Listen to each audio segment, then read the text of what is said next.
तो हमने देखा ना, जैसे इंटर स्पेसिफिक है और इंट्रा स्पेसिफिक है। नेक्स्ट लिखिए, बहुत इंपॉर्टेंट, गॉस लॉ। हाँ, ये गॉस लॉ फिजिक्स वाला नहीं है।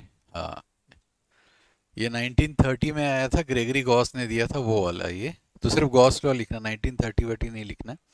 गॉस लॉ ये कहता है, टू स्पीसीज टू स्पीसीज। अच्छा, सबसे हैरानी की बात है, यूपीएससी ने ये कभी पूछा नहीं है, स्टेट पीसीएस ने इसको टच नहीं किया है। और बायोटिक इंटरेक्शन आजकल बहुत हो रहा है, क्योंकि ट्रांस बाउंड्री मूवमेंट पे गवर्नमेंट गवर्नमेंट मतलब ये मैं इसके बाद आपको बताऊंगा, बहुत फोकस है गवर्नमेंट का। ठीक है, इसको लिखिए। हाँ, मैं बताऊंगा अभी इसके बारे में।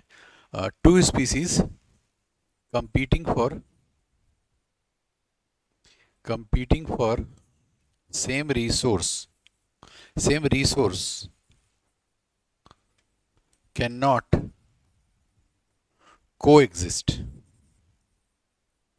मतलब अगर दो स्पीसीज एक ही रिसोर्स के लिए लड़ाई कर रहे हैं तो एक साथ नहीं रह पाएंगे। इसके आगे भी इन्होंने कहा था, the stronger one the stronger one will dominate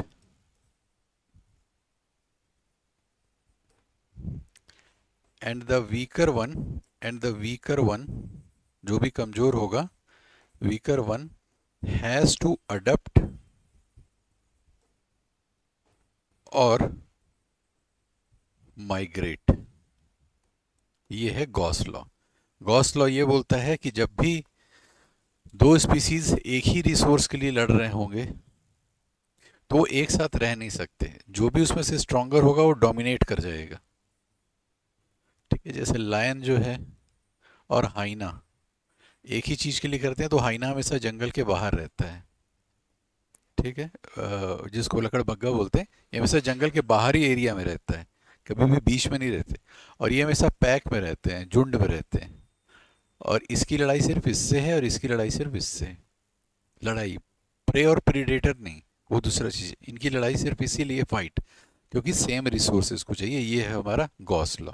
ठीक है, अब अभी क्या हो रहा है कि जैसे हमने चीता ला करके यहाँ रख दिया, ये चीता जो है दूसरी जगह पर चला जा रहा है, दूसरा प्रोटेक्टेड एरिया में। तो गवर्नमेंट फोकस कर रही है ट्रांस बाउंड्री मूवमेंट को कैसे रोका जाए, और अगर नहीं रोक सकते तो कैसे इसको रेगुलेट किया जाए। तो इसके लिए होता क्या है, जैसे आप लोगों ने ये नाम सुना है, आईयूसीएन। क्या है ये आईयूसीएन? हाँ, मतलब ये एक ऑर्गेनाइजेशन है। तो मतलब इसका रोल क्या है?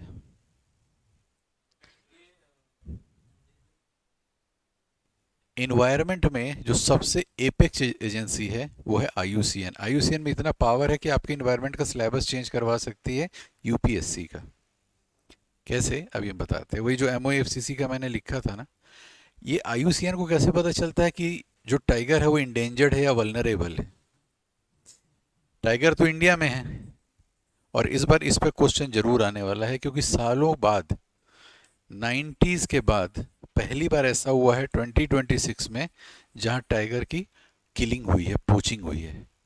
पहली बार 200 टाइगर्स सेंट्रल इंडिया में पाए मारे गए हैं, पहली बार। प्रोजेक्ट टाइगर हमने लॉन्च किया था 1975 में, जो हम आगे देखेंगे। उसके बाद से हमने टाइगर पॉपुलेशन इंडेंजर्ड से उठाकर इसको वल्नरेबल बना लिया।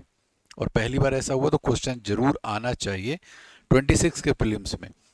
मेंस में भी आ सकता है, उसको बाद में देखेंगे। तो ये आईयूसीएन को कैसे पता चलता है कि टाइगर इंडिया में वल्नरेबल है या इंडेंजर्ड है? हमारे यहाँ पर इसको लिख लीजिए, we have agencies like botanical society of India, we have agencies like Botanical Society of India, second Zoological Society of India,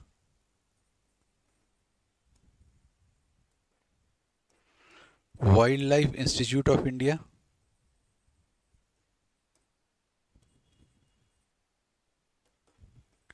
of India, WII, ZSI and BSI। ठीक है, we have agencies like Botanical Society of India, Zoological Society of India, and Wildlife Institute of India, they send regular report. They send a regular report to Ministry of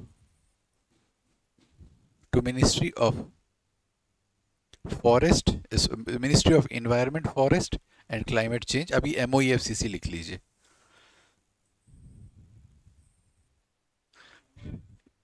CC, Ministry of Environment, Forest and Climate Change, which further updates IUCN.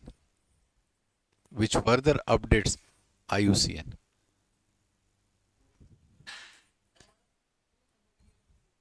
Ministry of Environment, Forest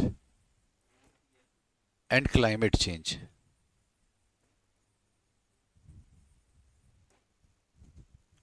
ठीक है, ये देखिए हमारे पास लगभग 150 से ज़्यादा organisation है ना, जो काम करते हैं.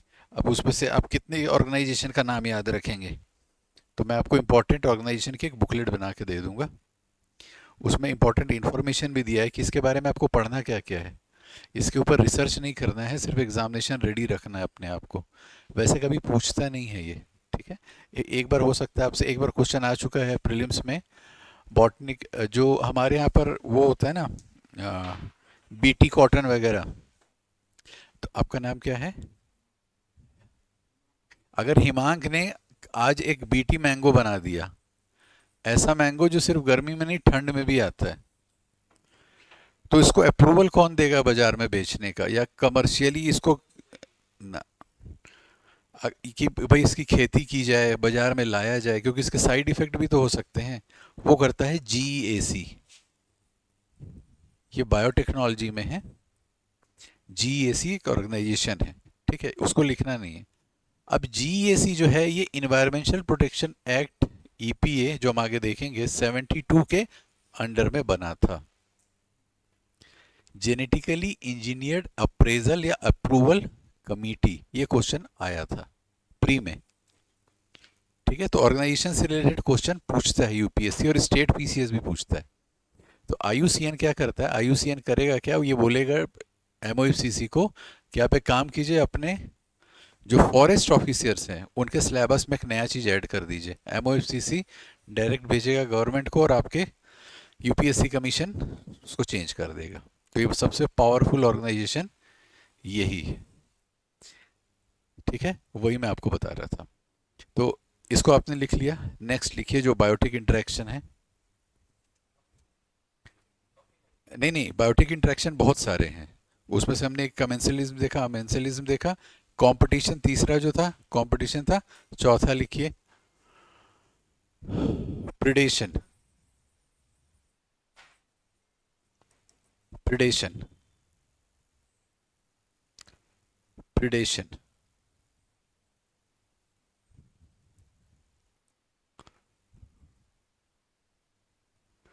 प्रिडेशन ये नॉर्मल मारने वाला रहता है. इसमें लिख लीजिए, in this interaction one species is benefited and the other one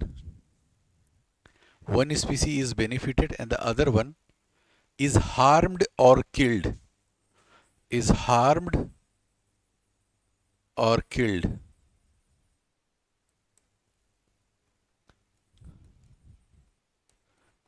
ठीक है, एग्जाम्पल टाइगर एंड जीब्रा. ये सीधा सीधा शिकार करने वाला इंटरेक्शन है यहाँ पर. ठीक है, अब इससे क्वेश्चन कैसा आएगा? Which one of the following definition related to with reference to biotic interaction is incorrect. 5 statement उसमें से रहेगा, वही पांचों जो आप अभी कर रहे हैं, और उसमें से एक कोई गलत रहेगा. तो प्रेडेशन मतलब शिकार करना, या फिर तो उसको नुकसान हो जाएगा, क्योंकि हमेशा जो शेर होता है वो हमेशा मार नहीं पाता है.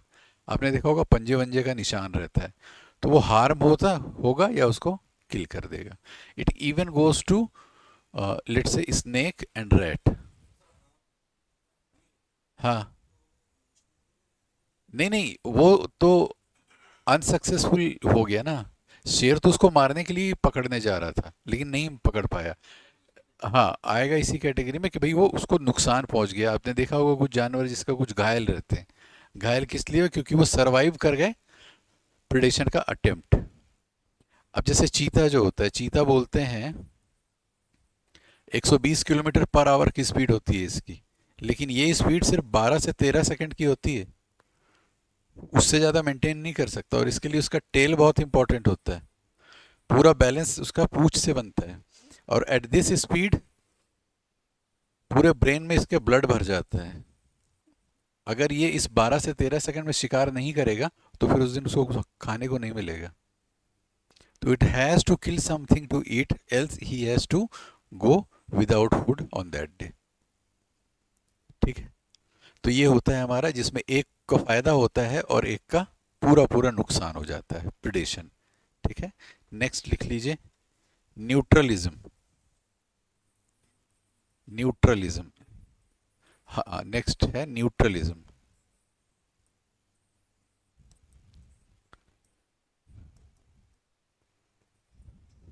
ठीक है, इसमें लिखिए, in this interaction, in this interaction no direct benefit, no direct benefit or harm, no direct benefit or harm is seen, is seen between species।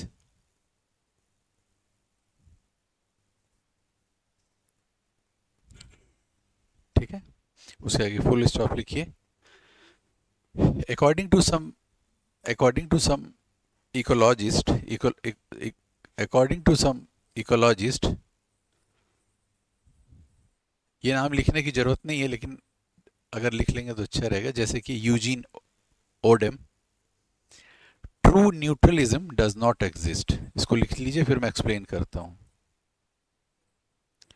हाँ, ये नाम है इनका, ट्रू न्यूट्रलिज्म डजेंट एग्जिस्ट। हाँ, EUGENEODEM, true neutralism does not exist. हाँ,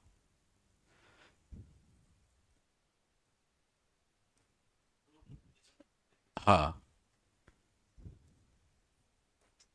अब मैं ये आपको समझाता हूँ ये क्या चीज़ है। मतलब सबसे इंपॉर्टेंट है कि आप इसको लिख लें सारा कुछ।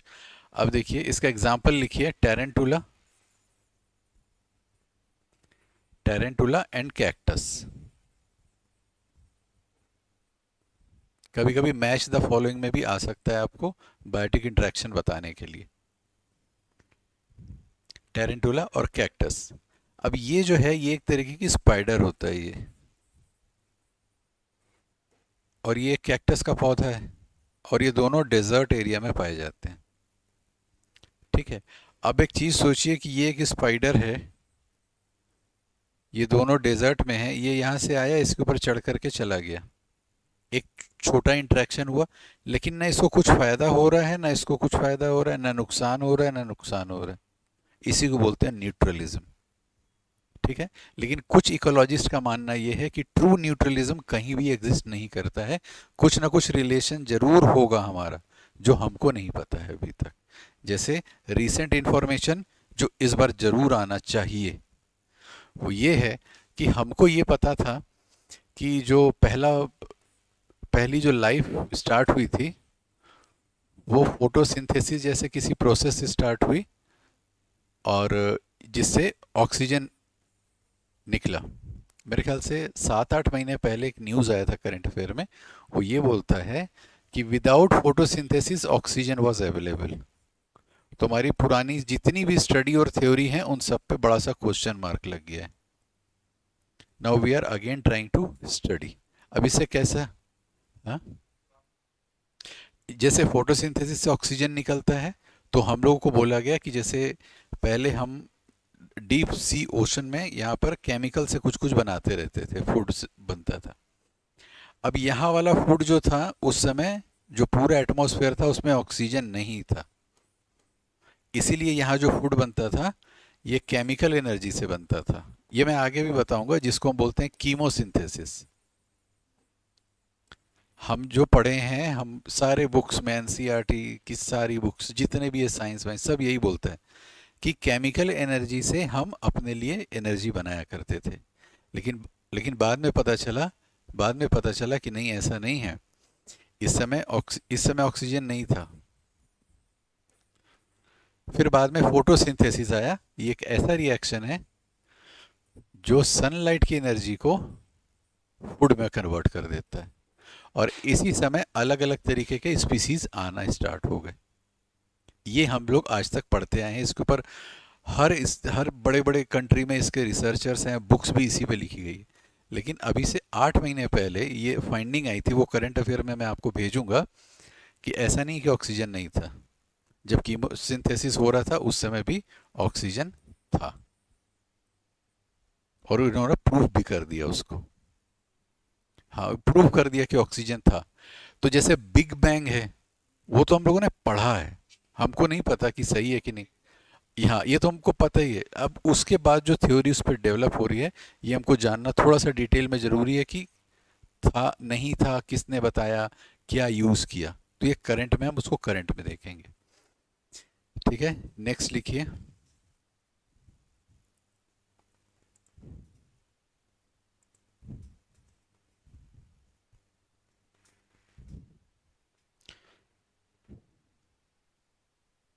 ठीक है, अब देखिए, हम धीरे धीरे करके, इंपॉर्टेंट है सारा, इंपॉर्टेंट जितना मैं आपको बता रहा हूँ। नेक्स्ट लिखिए, म्यूचुअलिज्म। हाँ, म्यूचुअलिज्म। म्यूचुअलिज्म। हाँ, बोथ आर बेनिफिटेड। इसमें बोथ आर बेनिफिटेड।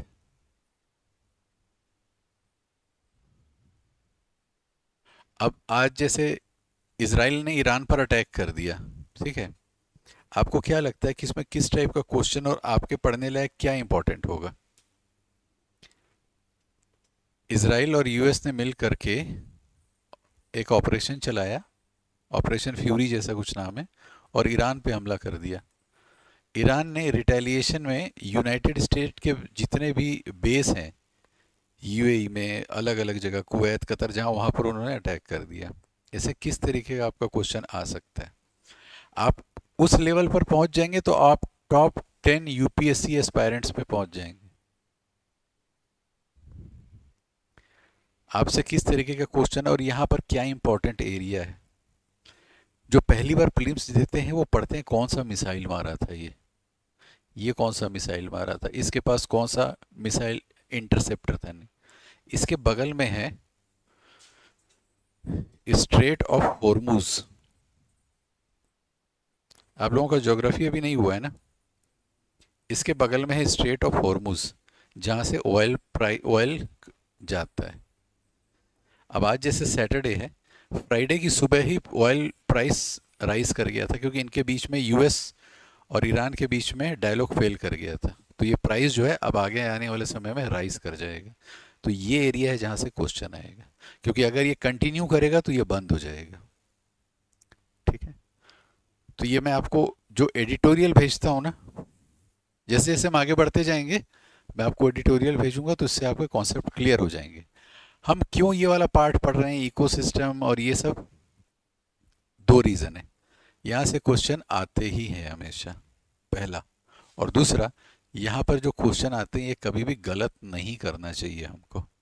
क्योंकि एक क्वेश्चन ऐसा जरूर आएगा जिसके बारे में ना मुझे पता है ना आप लोगों को पता है। वो कोई स्पीसीज पूछ देगा आपसे। अभी 113 साल पहले स्पीसीज बोलते थे कि वो विलुप्त हो गया है, आज ही पता चला कि वो नहीं, कल दिख गया वो फिर से। अब उसका नाम क्या है? तो एक आएगा ही ऐसा बाउंसर जो आप नहीं सॉल्व कर पाएंगे। तो उसको ट्रेड ऑफ करने के लिए यहाँ वाला मिस्टेक मत कीजिएगा, ये पूरा स्टैटिक इन्फॉर्मेशन है। और मैं आपको पहले भी बोल चुका हूँ, जितना हम लिख रहे हैं इसके अलावा कुछ नहीं पढ़ना है। ठीक है, इसमें लिख लीजिए, both species are benefited. Both species are benefited. Example, lichens.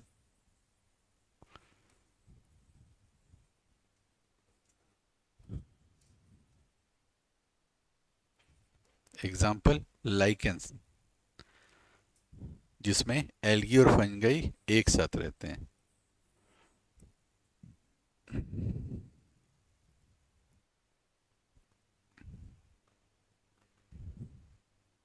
Algae और फंजाई एक साथ रहते हैं।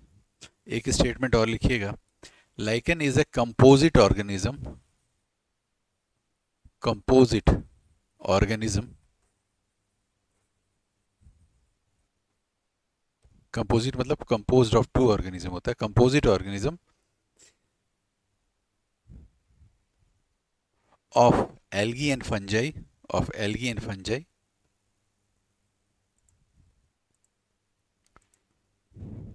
where where algae provides the food, algae provides the food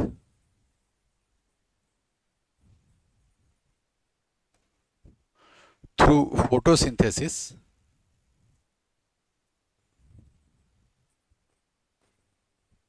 through photosynthesis, and fungi provides the protection, fungi provides the protection through structure.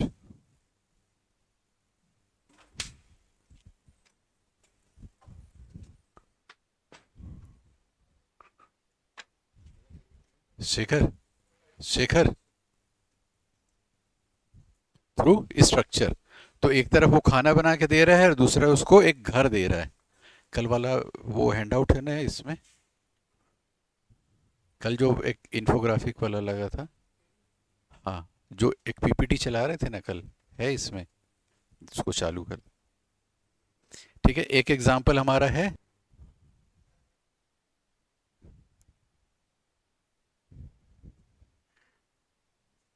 ठीक है, ये सारे हमारे, हाँ, ये मैं सारा आपको अब भेज दूंगा क्योंकि अब लगभग हमारा हो गया है। कोरल्स,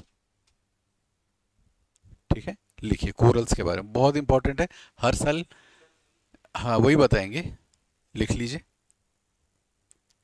कोरल्स, पहला लाइकेंस, दूसरा कोरल्स, ठीक है, इसमें लिखिए, corals are made up of, corals are made up of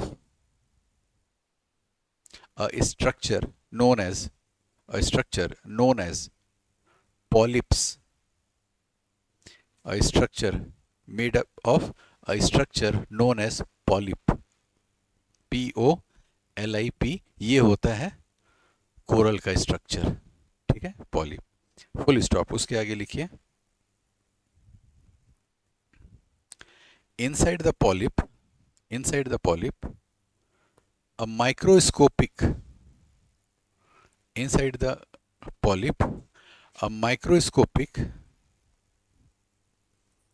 a microscopic algae, a microscopic algae called zooxanthellae, ये है spelling,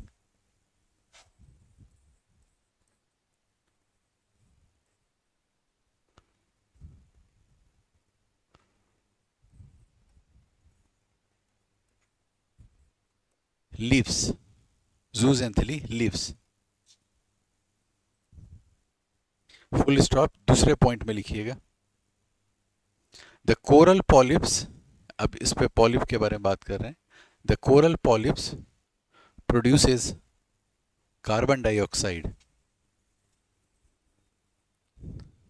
produces carbon dioxide and water as a byproduct of, as a byproduct of cellular respiration, as a byproduct of cellular respiration,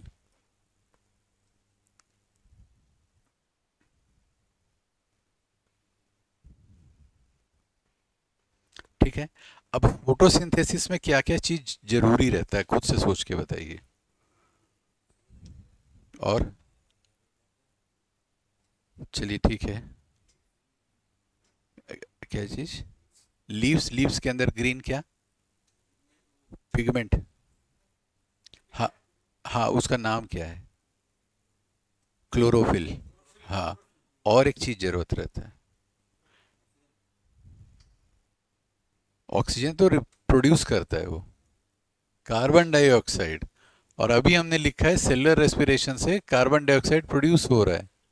उसके आगे लिखिए this carbon dioxide is used, this carbon dioxide is used by this algae, by this algae, जो zooxanthellae है ना जो।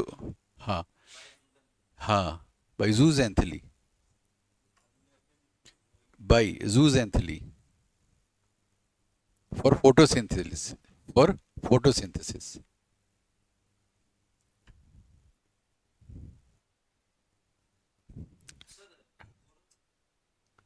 नहीं नहीं, coral is an association of two organism. Coral में एक, दो लोग हैं यहाँ पर। एक का नाम है पॉलिप।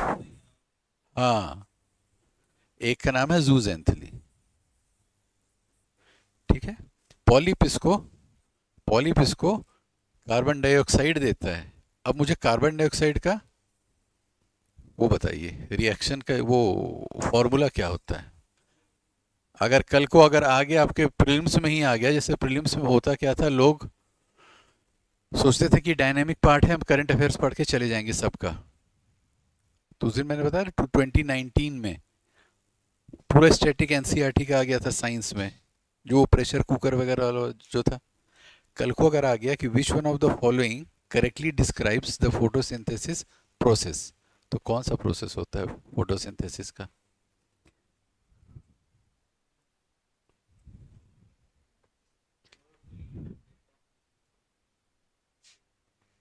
इसको लिख लीजिए कहीं पे, छोटी छोटी सी चीज है, बहुत काम की होती है।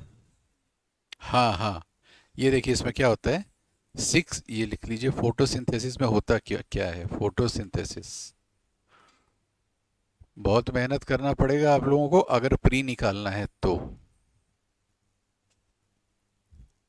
पढ़ना क्या है वो मैं बता दूंगा, पढ़ना आपको पड़ेगा। ठीक है।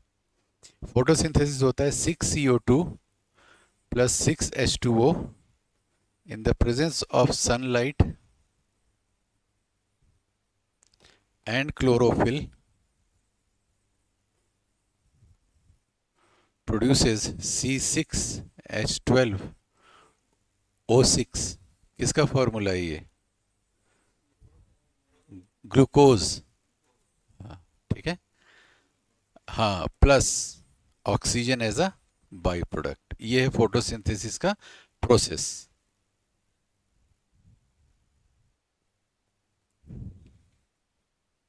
ठीक है। अब यहां पर हो क्या रहा है, यहां पर हो क्या रहा है, ये CO2 बना दे रहा है polyp. Polyp is making the carbon dioxide, it is used bye algae. अब एल्गी क्या कर रहा है, ये फोटोसिंथेसिस वाला रिएक्शन कंप्लीट कर दे रहा है और पॉलिप को दे दे रहा है ग्लूकोज। ठीक है। अब ग्लूकोज जो होता है ये कैटेगरी के अंदर आता है जिसको हम बोलते हैं कार्बोहाइड्रेट। ठीक है, न्यूट्रिशन में हम देख लेंगे, ये भी हो जाएगा, इससे वो घबराने की जरूरत नहीं है। कार्बोहाइड्रेट, प्रोटीन और फैट होता है, उसमें से कार्बोहाइड्रेट ग्लूकोज होता है। तो उसको स्टेटमेंट में लिखिए, द एल्गी, हमने क्या लिखा है स्टेटमेंट? हाँ, photosynthesis comma and provides carbohydrate as a food, carbohydrate as a food, as a food to the polyp, as a food to the polyp।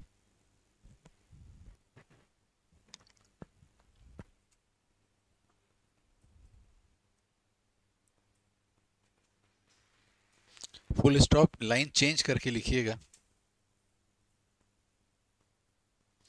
zooxanthellae is also responsible, zooxanthellae is also responsible for providing, for providing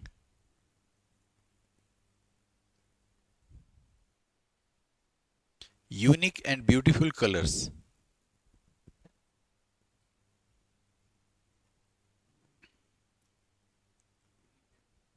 colours,